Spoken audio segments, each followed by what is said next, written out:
Salut, c'est François de Road Story. Aujourd'hui, on se retrouve pour parler de 6 roues et de caisses à 6 roues et d'un petit gars qui en a fait un paquet. Il s'appelle Monsieur De Léotard. De Léotard, l'obsession des 6 roues par Nicolas Perruque. En règle générale, les motos ont 2 roues et les voitures en ont 4. Pourtant, il existe des exceptions à la règle et parfois l'exception vire à l'obsession.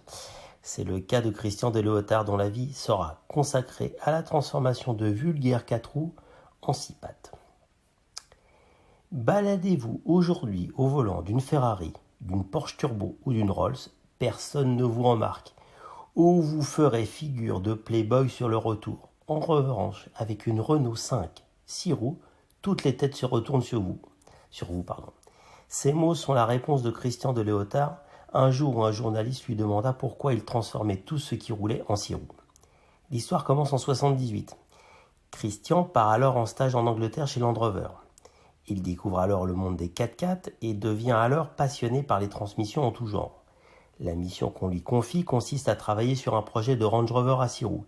C'est la première rencontre de Christian avec le monde des 6 pattes, le jour où il tombe dans la marmite, comme disait Obélix. En rentrant, il collabore au sein de l'ADPT, Application des procédés Tissier, ma fourche à languer. Société de pierre Tissier basée à côté d'Orly. Il travaille alors sur une DS23 rallongée à 6 roues. C'est également ici qu'il développe des CX un peu spéciales. Ces breaks surélevés et allongés sont utilisés par la presse écrite, oui.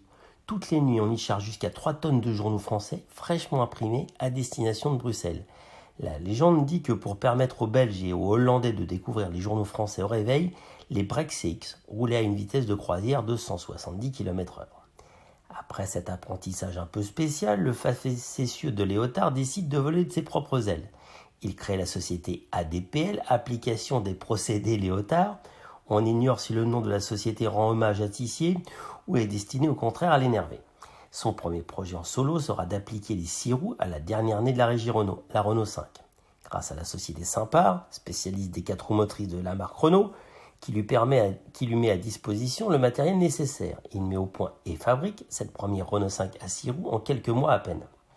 Le résultat est impressionnant, avec une longueur portée de 3,50 m à 4,21 m et un poids contenu de 980 kg, ce qui n'est vraiment rien du tout. La 6 pattes a du style. Vraiment impressionnante, son profil est inimitable. Et en particulier la partie arrière, avec la partie surélevée, vitrée, qui fait penser à un Discovery qui apparaîtra 15 ans plus tard. Vraiment un beau design.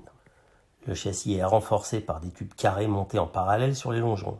Selon le constructeur, la tenue de route est améliorée de 70% et le freinage grâce aux 6 disques de 33% par rapport à la Renault 5 TS de série. Ainsi transformée, la Renault 5 TS devient un engin spatial non identifié, transformation que le créateur facture alors 40 000 francs de l'époque.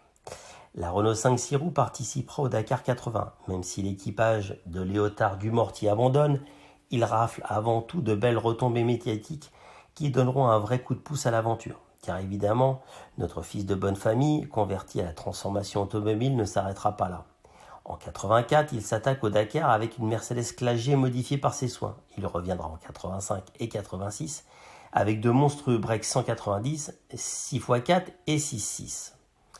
Vraiment très original. Avec une petite touche qu'on retrouvera aussi chez notre ami Sbarro. C'est amusant comment les choses, quand une idée tourne dans les airs, elle se retrouve un peu partout. Quand Christian ne dévore pas les pistes d'Afrique, il revient à ses premiers amours. Suite à un Dakar parcouru avec la Renault 5, et pour remercier un des directeurs de Renault, il décide de mettre en chantier une Renault 5 Turbo un peu spéciale. Celle-ci est modifiée par rapport au premier modèle Renault déjà modifié. Il n'y a, à l'époque, pas de modèle Renault à transmission intégrale, et donc pas de mécanique disponible pour la transformation. La transmission Simpar est jugée trop fragile pour la puissance de l'engin, mais De Léotard a la solution. Il décide de mettre 2 moteurs dans la Renault 5 Turbo 6 roues. Chaque moteur entraîne une paire de roues, celle-ci fonctionnant soit en alternance, soit en même temps. C'est un dingue. Mais il aura créé des trucs absolument géniaux. Tout au long de sa carrière, De Léotard, malgré un esprit libre, ne se prenant pas au sérieux, parviendra à exporter son talent au-delà des frontières hexagonales. Dans les années 80, il commercialise au Moyen-Orient une déclinaison des classes G en 6.6 et 6.4. Ces transformations sont facturées environ 600 000 francs de l'époque. Quand on voit aujourd'hui le succès dans ces pays des Mercedes Classe G 6 roues préparées par Brabus ou AMG, on s'est dit qu'il avait tout compris et qu'il avait juste 30 ans d'avance. D'ailleurs, il est bon de rappeler que quand en 1986 de Léotard commercialise son Mercedes 190 à 6 roues, il fait partie des 3 préparateurs dans le monde alors reconnus par la marque à l'étoile avec AMG et Brabus. Une des dernières créations du Jurassien sera la transformation du placide mais increvable Citroën C15.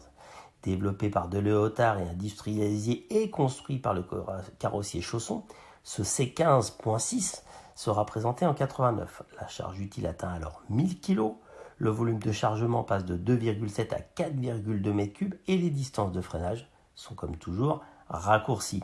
Devenant la seule petite camionnette à 5 places grâce à sa banquette arrière, n'impactant pas le chargement, elle fera le bonheur des artisans et des administrations et de RV4. Mais ça, c'est aussi un clin d'œil. Difficile de savoir combien de véhicules seront transformés par de Léotard pendant toutes ces années. Sûrement plusieurs dizaines, et en tout cas assez pour nous faire dire qu'une voiture n'a pas forcément 4 roues et qu'elle peut avoir, grâce à de Léotard, plutôt 6 roues.